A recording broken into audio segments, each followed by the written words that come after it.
কুঁদরি খেতে পছন্দ করেন না, এইভাবে একবার রান্না করে দেখুন। কোড়া দিয়ে দিয়েছি পরিমাণ মতো সর্ষের তেল, আর দিয়েছি হাফ টিস্পুন কালো জিরে। ভেজে নেওয়ার পর এর মধ্যে দিয়ে দিচ্ছি আগে থেকে কেটে রাখা কুঁদরিটা আমি এইভাবে সরু সরু করে কেটে নিয়েছি। একটু নেড়ে চেড়ে ঢাকা লাগিয়ে রেখে দেবো।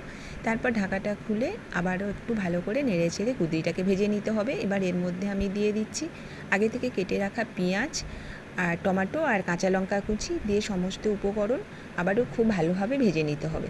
এবারে দিচ্ছি পরিমাণ মতো হলুদ আর স্বাদ মতো লবণ দিয়ে আবারও একটু নেড়ে ঢাকা লাগিয়ে রেখে দেবো 2-3 মিনিটের জন্য। 3 মিনিট পরে ঢাকাটা খুলে খুন্তিটা দিয়ে একটু নেড়ে নিয়ে এর মধ্যে দিয়ে দিচ্ছি আগে থেকে বেটে রাখা কাজু আর পোস্ত। এখানে আমি 7-8টা কাজু আর 1 চামচ পোস্ত ভালো করে বেটে রেখেছিলাম।